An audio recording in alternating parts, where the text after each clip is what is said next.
So, you want to know the best way to hunt shiny Zorua, huh? Well, I recently hunted Zorua for over 20 hours on my badge quest, so I think I have a pretty good understanding of how to do it. Enough of that though, let's get right into the guide. We'll get started with what you need. Depending on your badges and what odds you want to hunt at, this will vary. If you want to hunt it at the best odds, grab the shiny charm and a sparkling dark power 3 sandwich. To make the sandwich, you will need 1 tomato, 1 hamburger, 1 green pepper, 2 smoked filet, 1 onion, and 2 random herbs. So 1,370 Poke per sandwich. If you have the shiny charm and are using boosted sandwiches, you will need 4,110 Poke or LP for 3 sandwiches on average. It could cost more or it could cost less. If you're just hunting with a sandwich at an odds of 1 out of 1,024, you will need 4 sandwiches costing 5,480 Poke or LP. But I'm guessing if you have herbs, you don't really have to worry about the cost, do you? I'm getting this number from my 20 hours of hunting on a dark power 2 sandwich and averaging 300 battled per sandwich. So realistically, you would be battling more than this since the boost will be higher, but just for the groundwork, we will say 300 even. If you're hunting full odds, then you can make a power 3 sandwich with no sparkling power, and to make that, you will need 2 potato salads,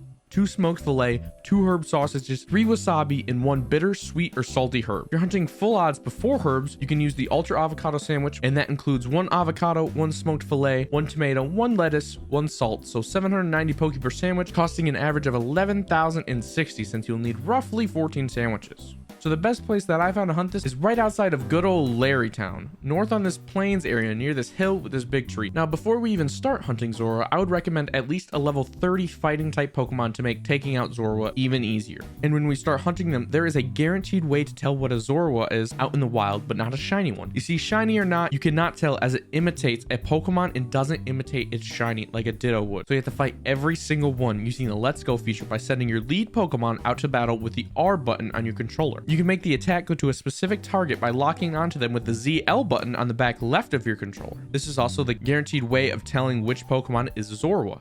You see, when you lock onto a Pokemon with the ZL button, it displays the name of that Pokemon above it. So if it's a Zorua in disguise, then this is the best way to know for sure. This way is guaranteed, but I found a few tips that make this faster and less tedious. First, there's a set of Pokemon that will always be Zorua if they have spawned by themselves. Let me explain. The most common form for a Zorua to take is a Mabosstiff, and that helps us out a ton because they can only spawn in groups surrounded by their pre-evolution. Meaning if you see a Mabosstiff in the wild in no group, it is 100% a Zorua. This means you don't have to check every single one of them, saving a ton of time. And lucky for you, this isn't the only Pokemon like this. The others are Greedent, Sawsbuck, Honchkrow, and Breloom.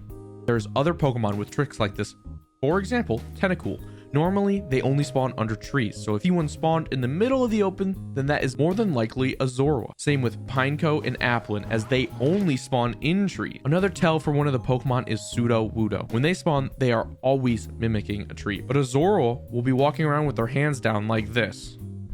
So it is an easy giveaway. And if you don't want to zoom in on every other Pokemon, then just get close to them without encountering them, because every other Pokemon there besides Komala will have an expression above their head like an exclamation point or a question mark. But if it's a Zorua, nothing will pop up, and within a second it will run away from you like this. So the more you pay attention to the Pokemon, the more you can see what acts like a Zorua and what doesn't. And so those are the tips, and if you brought that level 30 Pokemon to do all your fighting, you shouldn't have to spend all your money on healing items. And that should be all that you need to know to get started in hunting this amazing shiny Pokemon. Thank you for watching, and I hope to see you in the next one. Peace.